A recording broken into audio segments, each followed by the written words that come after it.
All right, good afternoon, everybody now, and welcome to our Forage Forum Friday here on Friday, January 28th. We're excited to have you all with us today. So today we have two speakers with us. We have Dr. Michael Langemeier. He's with the Ag Economy Department here at Purdue University, as well as being part of our Center for Commercial Agriculture. There we go.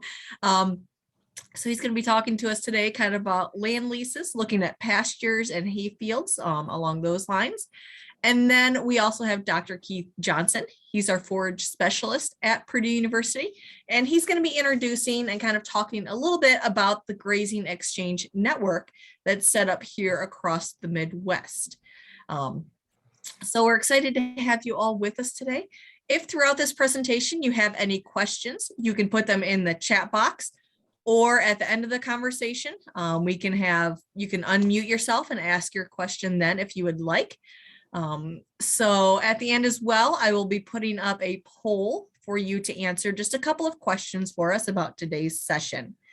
So without much further ado, Dr. Langemeier, I will hand it over to you for today. Did Keith want to say some things first, or do you want me to go first?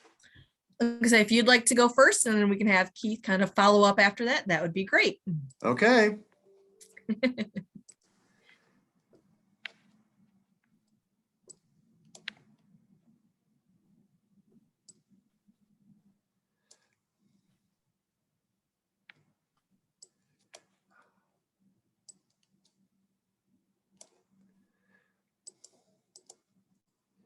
Okay. So today I'd like to talk a little bit about leasing hay ground and pasture. Before we get into that, though, I would like to talk a little bit about trends in cash rents and land values with respect to crops. Assuming some of you do have crops in addition to hay ground and or pasture. And so I want to talk a little bit about trends in cropland, and then we'll get into leasing hay ground and pasture. I also want to provide some background information related to leasing principles and the importance of multi-year leases. And so I'm going to start with that information. Then we'll get into some survey results related to hay ground and pasture. And I'm also going to talk a little bit about cow-calf feed costs and pasture costs. You have some summary information from the Western Corn Belt, so you can use that to benchmark your situation. So these are June 2021 survey results. Obviously, a lot has changed since June 2021, specifically with regard to land values, but even cash rents are expected to be considerably higher in 22 compared to 21. And so I won't spend a lot of time on this other than just saying this is where we were at in 2021. If you're looking at cash rent changes from 2021 to 2020, or from 2020 to 2021, you were looking at anywhere from a 4 to 5% increase in cash rents. That's about what we expected. Of course, a lot of these negotiations took place either slightly before or just at the start of the run-up in corn and soybean prices that we saw in late 2021 and that has continued, or late 2020 rather, and has continued into 2021 and into 2022.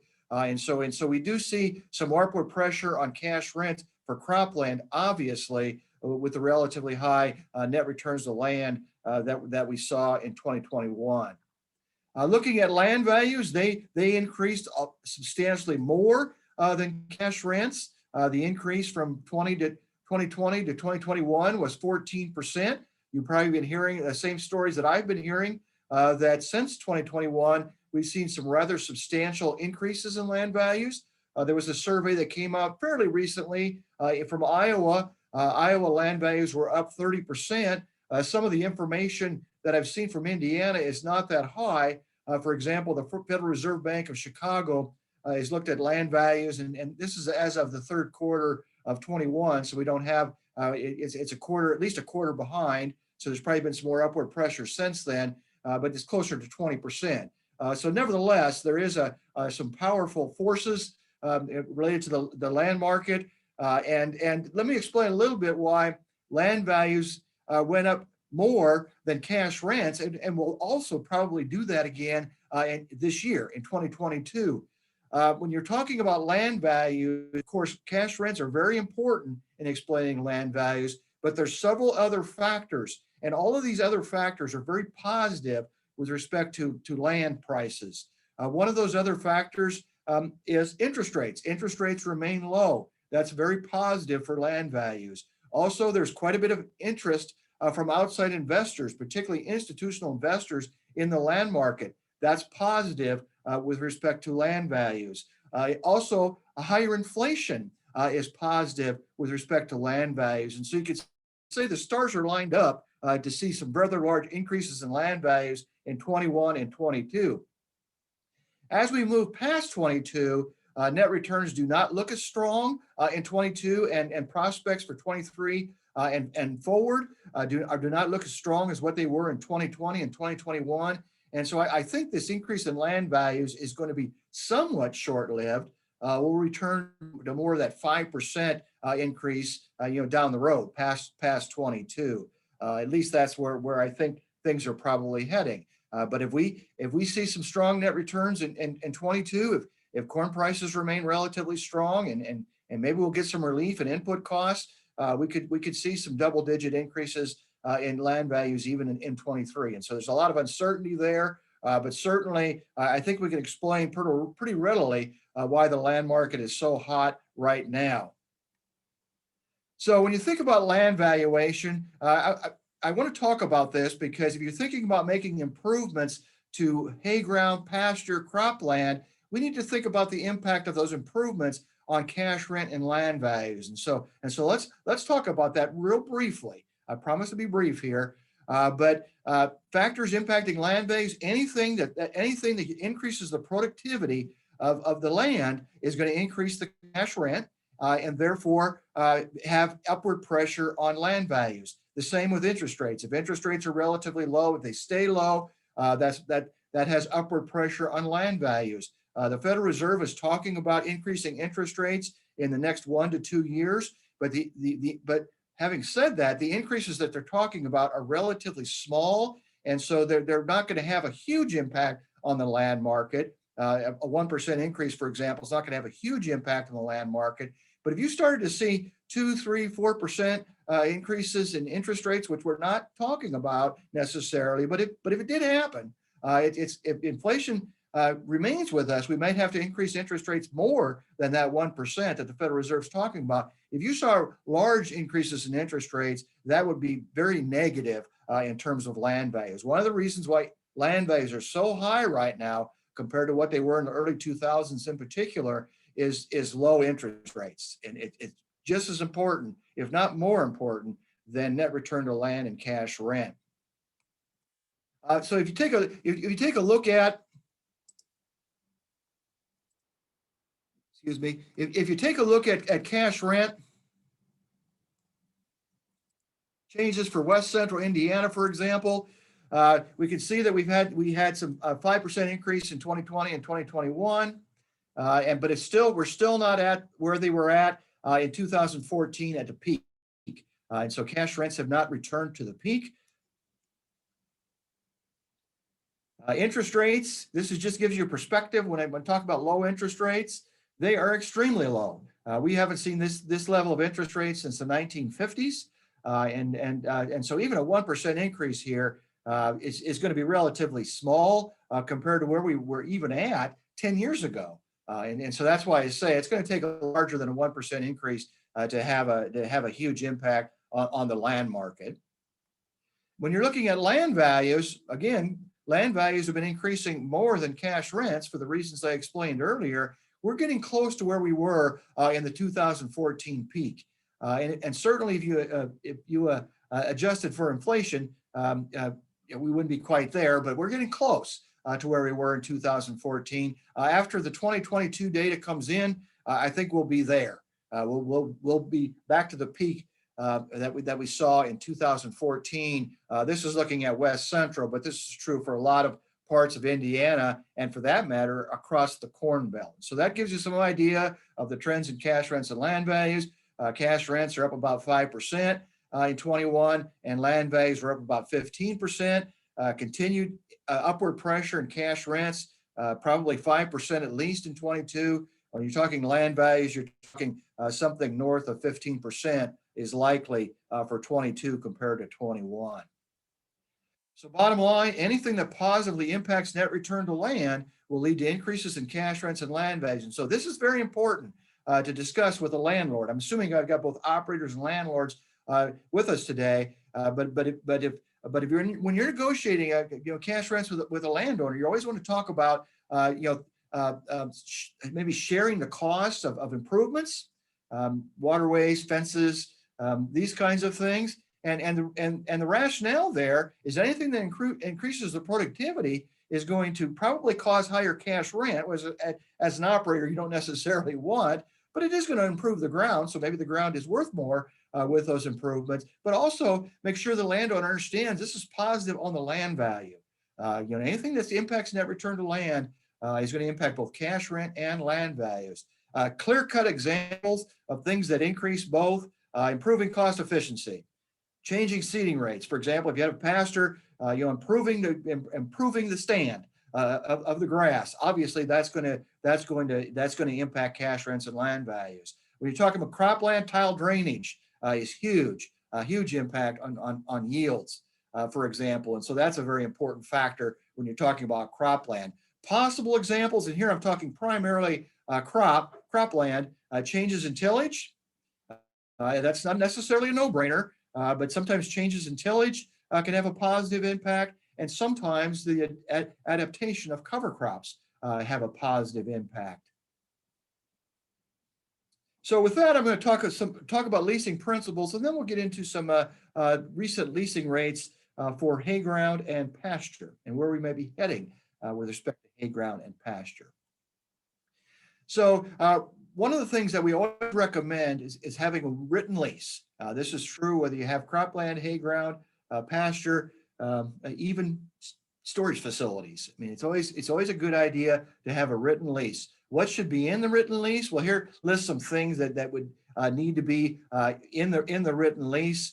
Certainly, when you're dealing with cropland, sometimes we have share leases and flexible cash leases. I can explain those in more detail if we have questions related to that. You need more explanation of how those are computed and what costs are shared. And so that needs to be laid out very clearly when you have share leases and flexible cash leases. I think all the rest of this stuff is fairly obvious that you would need that in the lease document. There is examples of leases on a website called Ag Leasing 101. That's a website that's put up by the North Central Farm Management Economist, which I'm a member of. And so that's a good source for examples of leases. And this would be cropland, hay ground, and pasture leases. There should be examples on that website. The objective of any lease, if we want to make sure that we have a long-term lease between an operator and a landlord, is to have something that's fair and equitable. So a fair and equitable arrangement exists when both parties are paid for the use of their inputs according to the contribution those inputs make toward generating income. Whoa, that's a big sentence. Really, it's quite simple. And here I want to focus. I want to focus specifically on improvements. And so let's say that, for example, if we're you're looking at crop ground, and we've been talking about maybe using cover crops. When you have something like that, and let's say the landlord is pretty keen on perhaps using cover crops, think about how that might impact the productivity. And if it's going to increase the productivity of the land, maybe there needs to be some kind of cost sharing related to something like that. Probably a better example is something like fences.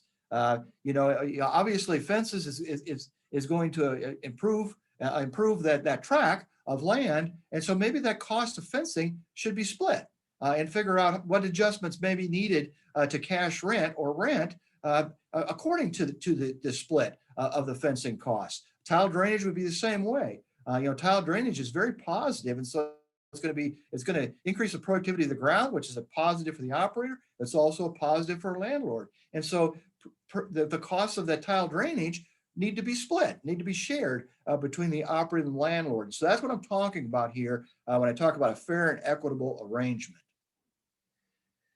I will go over this fairly quickly because this is not our focus today. We're not focused focusing on crops necessarily today, but obviously when you're talking about crops, we have more options than we probably do for hay ground and pasture in particular. Most hay ground and pasture is cash rented, though it could be share lease. There's no reason why it couldn't be, particularly with the hay ground. The pasture, that's not as common, but I've worked with folks when I was back in Kansas. I spent quite a few years in Kansas looking at some share leases related to a cow-calf operation.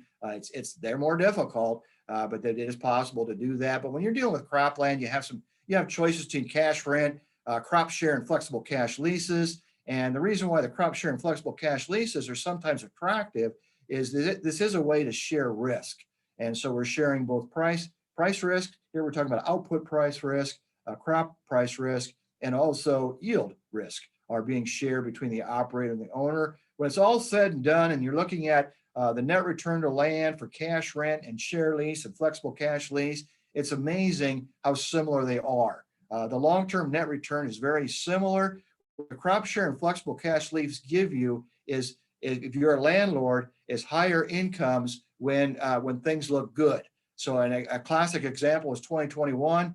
Net return to land was very, very strong. In 2021, the landlord would have received a higher rent because of that in 2021. And so that's what I mean by sharing risk. If you're sharing risk, you're probably sharing more of the income in a good year. But having said that, think about like 16 or 17. I'm just picking those years because those years were not necessarily great.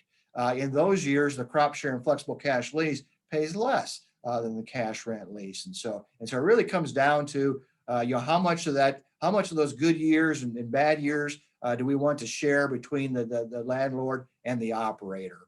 Also, there's a risk associated with the term of the lease. In Indiana, a lot of leases are 1 year. That can be problematic. And so I'll talk about that here in a couple minutes.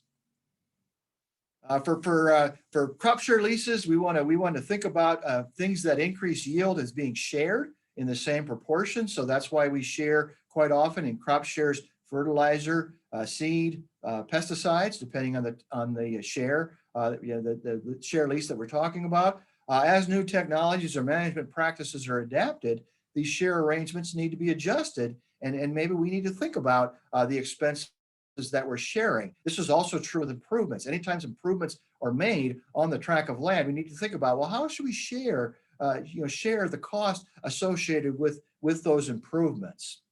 And usually the improvements are going to benefit both the operator and the landlord. And so that's the idea. If it's going to benefit both parties, perhaps those costs need to be shared, or if the operator is paying all of those costs, maybe there needs to be an adjustment made to the cash rent or to the rent to reflect the fact that the operator is paying for those improvements. At the termination of the lease, if you're talking about some long-term improvements, maybe the operator build a new fence or do major repairs on the fence. Well, that's worth something at the end of the lease, and so conceptually, at least, the operator should be compensated for that improvement. And so that's essentially what I'm talking about on this particular slide. Again, I don't need to dwell on it necessarily, but that's the idea. If the operator's made some improvements to that ground and the lease ends for whatever reason, maybe the landlord died and the kids inherited and they want a different operator or something like that, the operator should be compensated for those expenses. For those expenses, the classic case is lime. But you also have any improvement, irrigation, conservation improvements, any buildings or water, windmills, water facilities, those kinds of things. If the operator paid for those and they're still there at the end of the lease, they should be compensated for those items. Communication is so important with leases, and that's why even if the landlord doesn't necessarily ask about what's going on with their tract of land, it's always a good idea to share information. Send them pictures. I rent some ground to my brother. It's not a real large tract of land back in Nebraska, and he talks to me on the phone about how things are going. And so even in that situation where it's relatives, I want to know what's going on in my tract of land, and other landlords are like that too. And so make sure there's communication between the parties. If you're an operator and you think the improvements are really needed, bring that up. when you're negotiating that lease. And if the landlord doesn't want to spend a lot of money related to improvements, maybe there's some adjustment we could make to the rent to reflect the fact that the operator is going to pay for the improvements. Maybe the cash rent it will be held constant for several years in a row. That's very common with tile drainage, for example. And so there's things that we can do to work this out, so that we can make, the main thing is to try to make the improvements that are necessary to that ground that maintains or improves the productivity of that tract. And even though oral leases are very common, they are not recommended. It is too easy for memories to fail. I know that as I get older, it's too easy for memories to fail, or we heard what we thought we wanted to hear. And so it's just too easy for those things to happen. And certainly as an operator, you don't want to lose a tract of land because of a communication issue. And so putting some of these things in writing is always a good idea. Let me talk about multi-year leases. Again, these are very important when we're talking about improvements. I've got some examples of improvements towards the bottom of this slide. Fertilization, obviously. Some fertilizer lasts more than 1 year, P, K, and lime specifically. And so how do we handle that situation where we're putting something on the ground that lasts more than 1 year? Go back to what I said earlier. Somehow the operator needs to be compensated for the fact that they brought up the fertilization of that ground, that there's P and K in that soil that's above the minimum, and also there's lime in that ground. And so making sure there's compensation at the end of the lease to account for those things is very important. If we have a multi-year lease, these become less problematic. And so if you're dealing with a 3 or 5 year lease, these kinds of items become less problematic than if we're dealing with a 1 year lease. Any farm structure repairs, how are those handled? And if the operator is paying for some of those things, then how are they compensated at the end of the lease for those things? I've already talked about tile drainage, conservation practices, waterways, anything related to water, irrigation, things like that. These are things we need to think about, and perhaps moving towards a multi-year lease because we're trying to make major improvements on the ground or on the track. And so who pays for these improvements varies tremendously. It's negotiable. And so a lot of times the landlords don't necessarily want to make the improvements. Even though conceptually it might be their responsibility to make the improvement. But there's ways around that, like I indicated, adjust the rent if you need to, and therefore the operator has more incentive to make the improvements. And so, like I say, negotiate a lower rent or negotiate a stable rent to account for the fact that the operator paid for some improvements, or if you haven't, or do a multi-year lease, and these things are not quite as problematic. Is one of the parties is paying for improvements, a lease provision describing how that party gets reimbursed should be in the written document. So I've talked about the fact that you need to be reimbursed for these items that still have value at the end of the lease. It wouldn't be a good idea. It would be a good idea if you have a written lease to at least have some language in the lease related to that. And there is some language in those examples on Ag Lease 101, if my memory served me right. That's kind of a joke. I stole my memory earlier, but if my memory served me right, there is some language. There is some language in those examples that talk about this concept of making sure that these improvements are compensated at the end of the lease. So I've talked about that enough. Now let's talking about leasing hay, ground, and pasture. And I didn't know exactly which one of these that we have to focus on. So I'm going to talk about both briefly, and then I'll talk a little bit about some trends that I've seen, and then we can open it up for questions. So looking at the survey, the Purdue Agriculture Economic Report in every August reports results for cropland, but also sometimes it's in the same survey, sometimes it's in an auxiliary survey or another document. They have survey information related to hay ground and alfalfa. And so this is the results from 20 and 21 for alfalfa. Notice, first of all, these are state responses. There's some data for regions of the state. And so I'll have you take a look at that for your region of the state. So I'm just talking about more state trends, if you will. And so And so make sure you look at the information for your region of Indiana before you use these verbatim.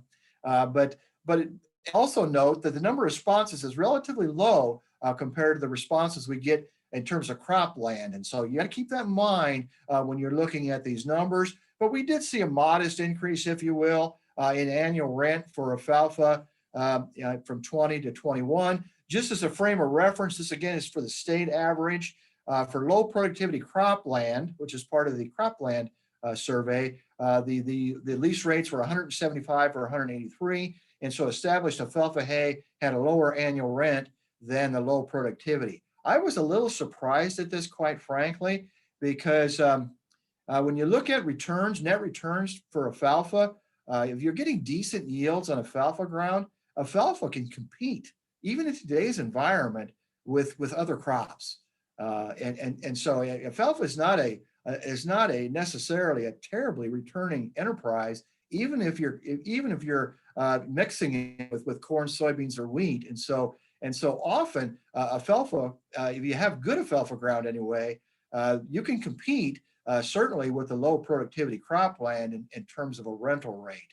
But here we're not necessarily knowing the quality of the hay ground, and so there could be some quality issues going on here from the respondents, and so the rental rate is quite a bit lower than it was for the low productivity cropland. But I did want to mention that because at least the budgets that I've been developing, alfalfa is a fairly profitable crop. And also from experience, I worked for the Farm Management Association in Kansas for 10 years, and I also I look at the University of Minnesota FINBIN data on a regular basis. I'm going to be looking at some of their data here in a slide or two. And that's also the case when you look at the historical enterprise returns. Alfalfa is pretty good. Now, the rub with alfalfa, of course, is once you get into transportation costs, it just kills the profitability. And so alfalfa is good if you have a market for alfalfa where you live. If you have to truck that alfalfa a long distance, that pretty much completely eliminates the profitability. But if you have a market for alfalfa where you live, alfalfa is a pretty profitable crop. Grass hay, this is obviously much different ground than the low productivity cropland, and so the rental rate is substantially lower. But again, notice here that the number of responses is not huge, and we did see a rather large increase here. But given that the response rate's not real large here, I don't know if you can give a lot of credence to that large increase there. This kind of gives us some benchmarks, if you will, of where the rental rates were at in 2020 and 2021. Again, there is regional information available in this report. All these reports are available on the Center for Commercial Agriculture website.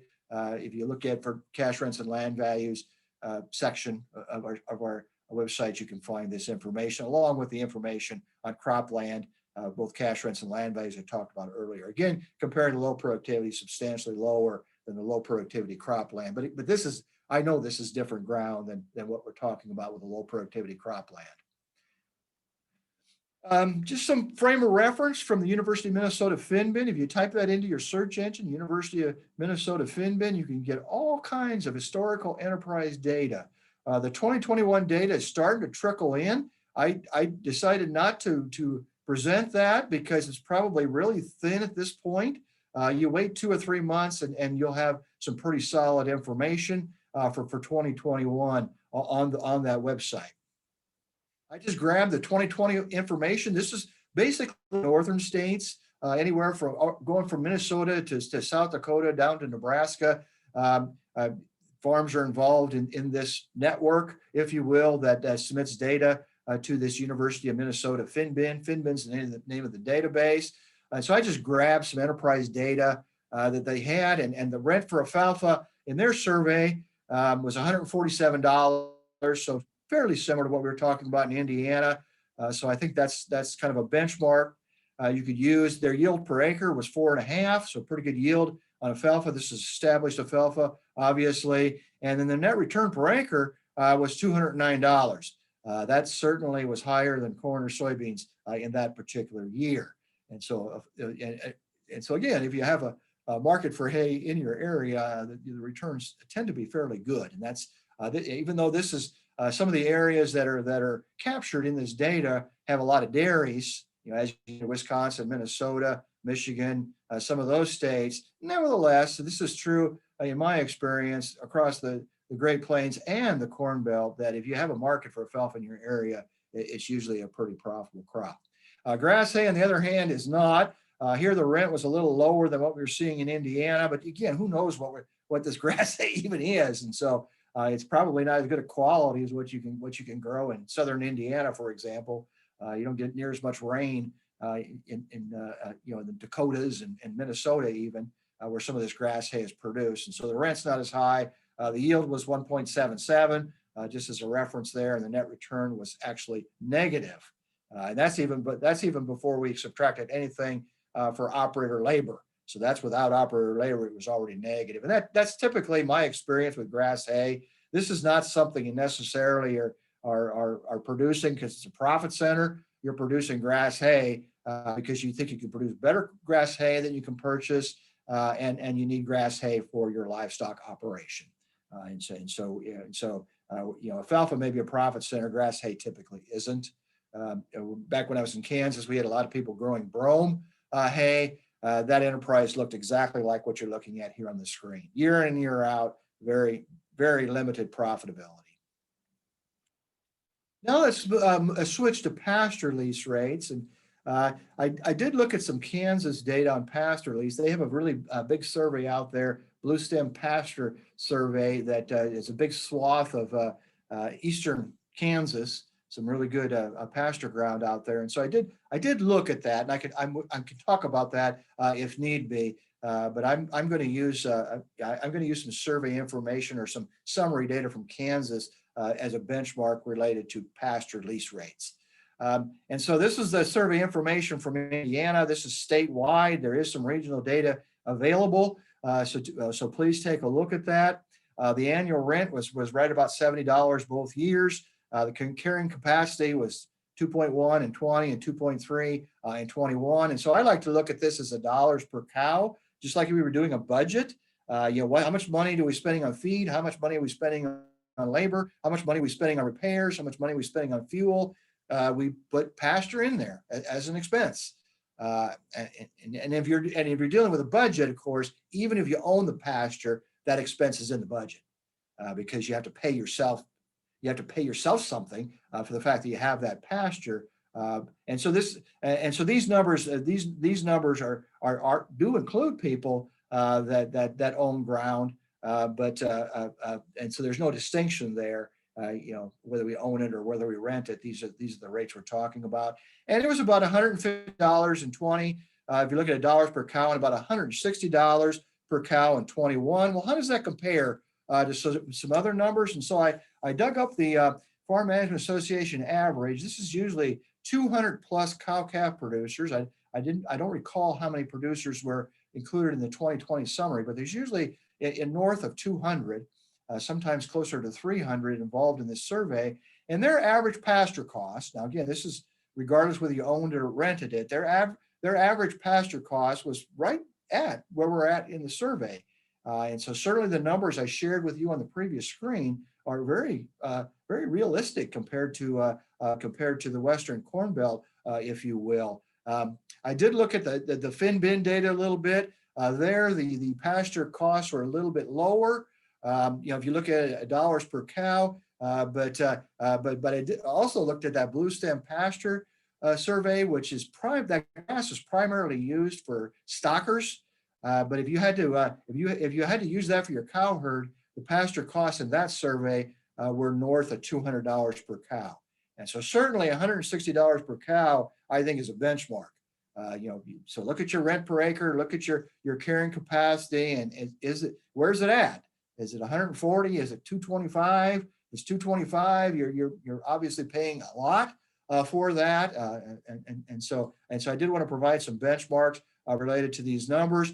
I did grab the feed, both raised and purchased, from that summary. So we have some cow calf producers out there. It's something you can calculate and see where you're at. The feed was right at about $300 per cow, and again, that's raised and purchased.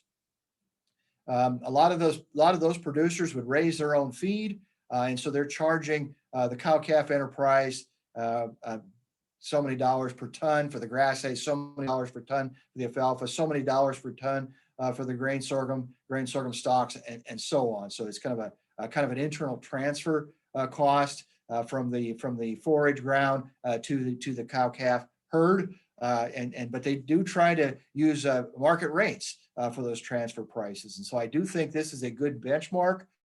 If you're $400 or $500, obviously that's too high. You got to be careful on the low side because, if you're going to skimp on feed, you're probably going to be impacting the quality of the calves you can produce and having some real issues there. And so I'm more worried about feed on the high side.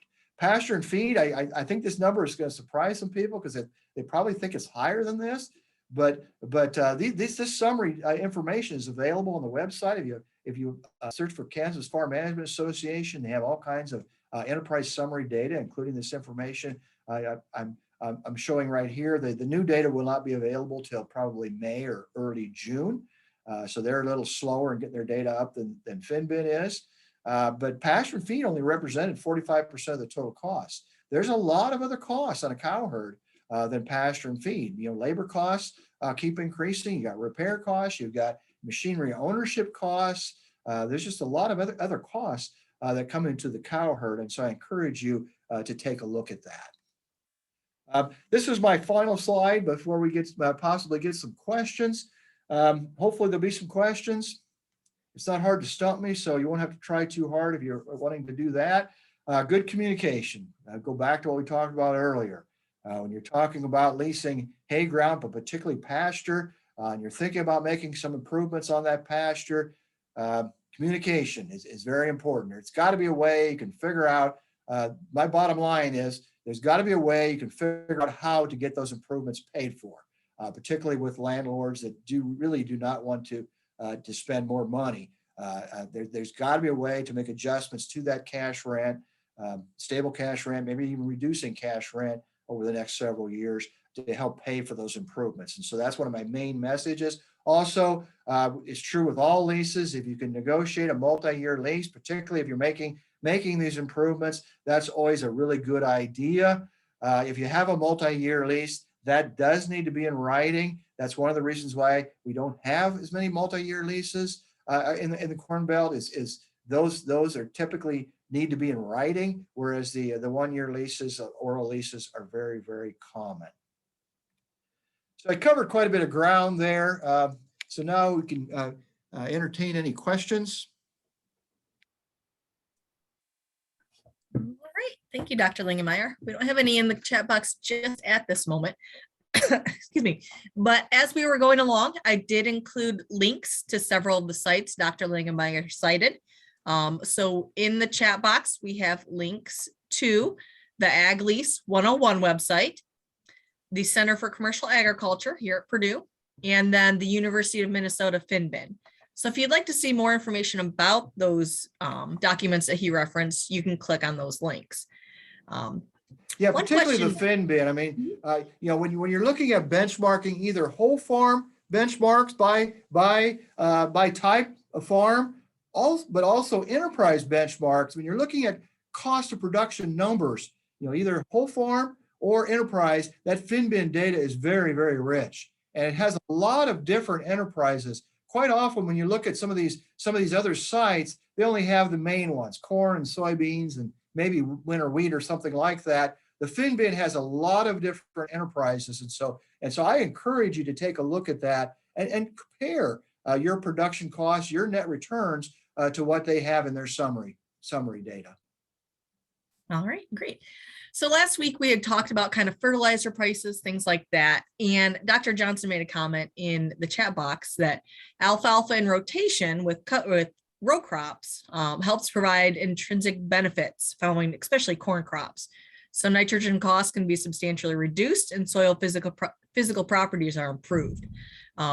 So Dr. Johnson will kind of lead into that with the Graze and Exchange website here in a couple minutes. Yep. But yeah, with those fertilizer costs right now, I'm sure everybody's looking for a way to help reduce some of those costs. And one thing I should have mentioned on the Center for Commercial Agriculture website, I don't have, our crop cost and return guide does not include hay, but however, I've developed some organic crop rotation budgets, and those budgets compare organic rotations with alfalfa in them to conventional alfalfa. And so please take a look at those organic budgets if you're interested in at least my thoughts of what a alfalfa hay budget would look like. All right, so we have a question. When setting up a lease on hay ground, do you share the cost of the establishment of the grass and or alfalfa seeding? That does vary quite a bit. If you're going to share that cost, it needs to be, I think it needs to be a multi-year lease. You're going to have a lot of upfront cost particularly when you're dealing with alfalfa seed, that's things that are not that cheap. And so in those situations, a multi-year lease is really important. If you have a multi-year lease, the need to share is not as big. But if you have a short-term lease, then you definitely need to share. And there is a rule of thumb on what the share percentage would necessarily be. But the key point there, if it's a short-term lease, you do need to share those costs. Okay. One thought I just had. Standpoint, that first year of alfalfa, I mean, obviously Dr. Johnson knows a lot more about this than I do, but that first year, we raised alfalfa on our farm back in Nebraska back in the day. And that first year of alfalfa, you're not going to get a very high return. The yield's going to be really low, and you're going to have all these costs. And the return's really low, and so that's with a multi-year lease. Rather than sharing the cost, don't worry so much about sharing costs. Get a multi-year lease if you've got alfalfa in particular. So one thought I just Dr. had. Johnson? Oh, yep. One thought I just. Yep. Go ahead. No, I just agree. Yep. So you go with your question, and then I have one. Yep. So one thought I had, just kind of going a little off topic, would be kind of along the same lines. If you're setting up a new pasture on rented ground and you have to put in fence, what sort of lease or agreement would you look at in that case where you have to have something physical like that installed? Well, ideally, that would be something that you would share the expense with the landlord again. And also in a situation like that, anytime you have an improvement, particularly something like a fence, try to get a multi-year lease. Mm-hmm. If you get a multi-year lease, these issues related to the landlord, forking over money, which I know some landlords don't like to do. That's why I talk about multi-year leases. Think about multi-year lease. Then it's not quite as painful for the operator to pay for all or most of an improvement. Okay, thank you. Say, Dr. Johnson, you had a question. Well, just a reflection here. We are in Indiana and surrounding states have tall fescue, and the fescue of old has the issue related to fescue toxicity potential. And so I guess just the encouragement when looking at pasture to assess what truly forage-wise is in that pasture, and knowing that regarding some species, and I guess the classic one here is tall fescue, that the improved varieties today will give a lot better response with livestock as compared to the old variety that has the alkaloid problem in it that gives reduced livestock performance. So I think it's important to assess the forage base in that pasture to help determine what the lease should be. And the reseeding, if you need to do some reseeding, that goes along the lines we'll be talking about these other fences. There, the multi-year lease comes in. Another thing that comes in with pastures many times is weeds.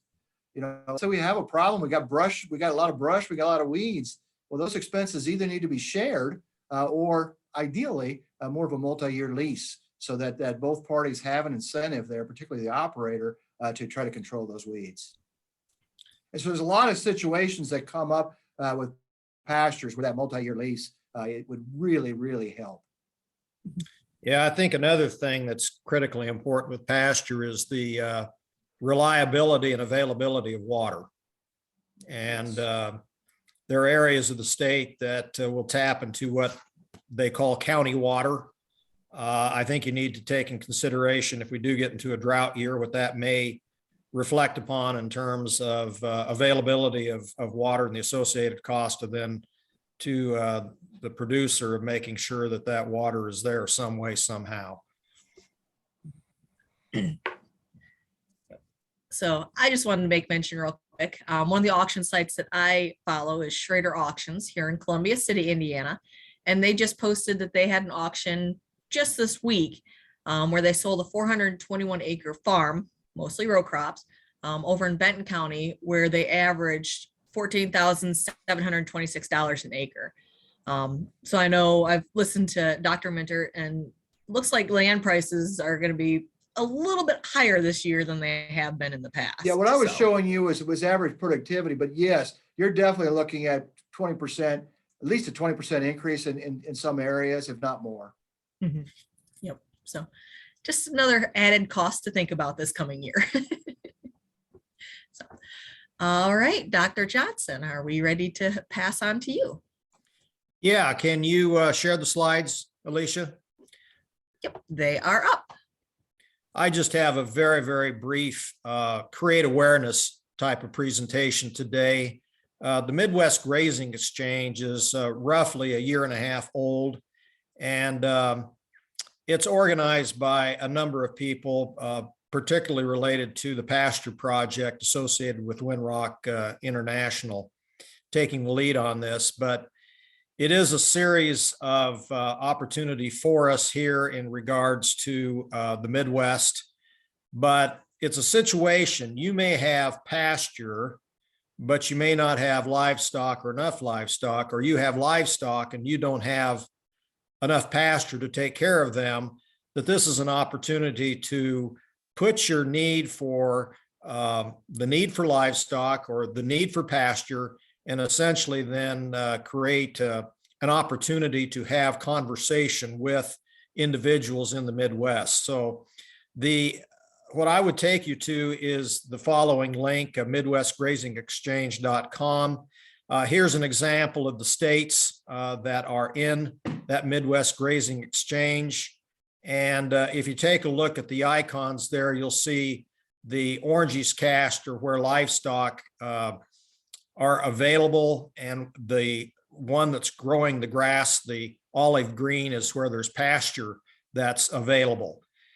You can see in Indiana that we do not have many opportunities that are listed, but I think this is a great situation in terms, if you have pasture, you have livestock, and you get to the point that you're beyond working with your neighbor or within your county to find access, that this is an opportunity then to list the need and see if that happens to get, if you will, a response.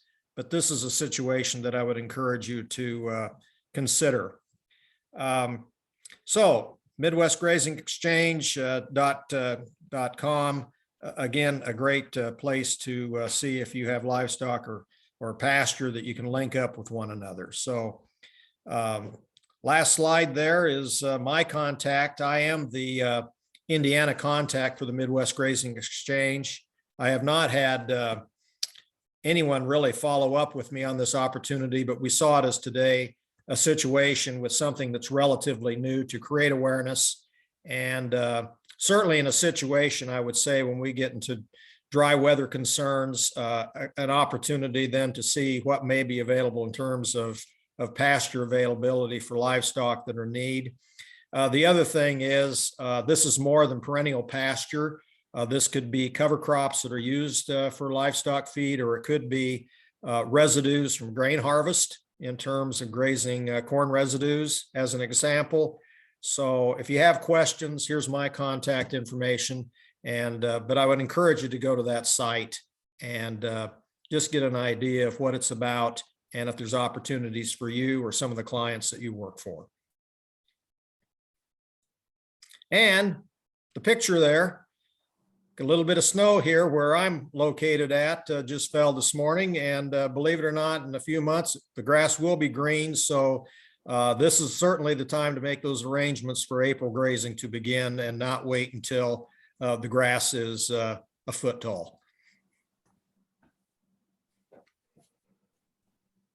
I also have one final comment, if I may. Certainly. I answer a lot of leasing questions by all means. If you have a question after today related to leasing storage facilities, machinery, land, pasture, hay ground, cropland, by all means, you can contact me regarding that. I also deal a lot with families that are transitioning, and they're talking about leasing in a transition statement, either transitioning from an older generation to a younger generation, or from a sole proprietor to an outside family member. And so I answer a lot of questions with respect to leasing and transition planning. And so feel free to contact me with those topics. All right, thank you, Mike. All right, I'm going to launch our poll real quick. Oh, nope, not that one. Just a second. Get the right link. There we go. All right, so there's our poll for today. So one question that we had, kind of off topic a little bit, but is there anything with the Midwest Grazing Exchange or something similar for kind of small producers of farm market crops? So I know both of you are kind of working with that, kind of veggies, things like that. But maybe not grazing exactly, but kind of just an exchange, maybe doing like a CSA type thing. Not sure if either of you had an answer for that, but I can certainly pursue it after we're done. But just wanted to kind of put that out there in case anybody had any thoughts or ideas. Is that kind of the idea you had there, Jennifer? You can unmute if you'd like to.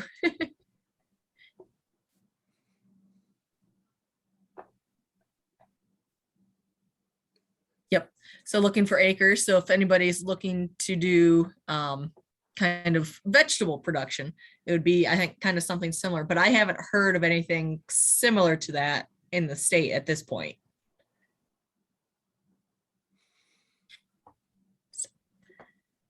All right. Do we have any other questions for either of our speakers today?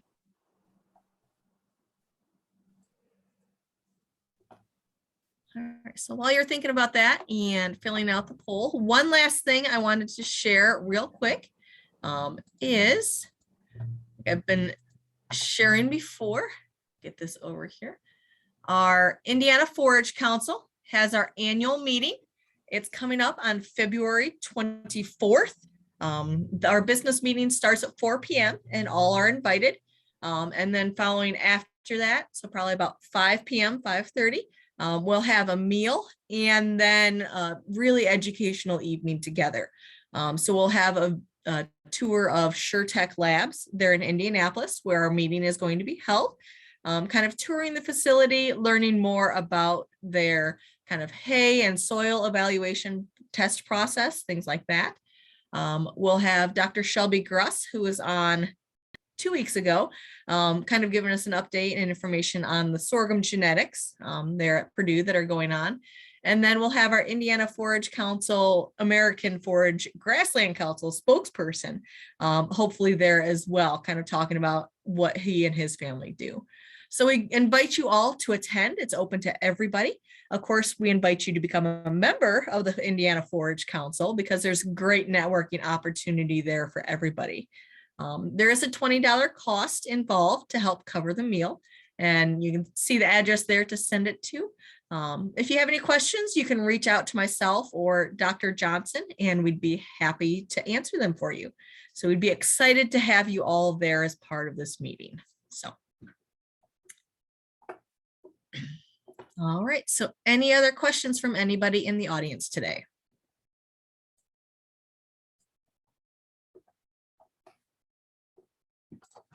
All right, I'm not seeing any. So let me pull up. I forget what next week is already. So we're excited to have, we're up to 4 more sessions of our Forage Forum Friday. And so next week we have, gotta find it here. Next week is going to be talking about kind of a forage toolkit. So what are some of those necessities that we need to have if we're going to be raising forages? And then maybe what are maybe some of those future gadgets that are out there that people are kind of experimenting with. So that should be a fun one for next week. So Thank you all for joining us today. We greatly appreciate it. Thank you, Dr. Langemeier and Dr. Johnson, for presenting with us today. And have a wonderful weekend, everybody.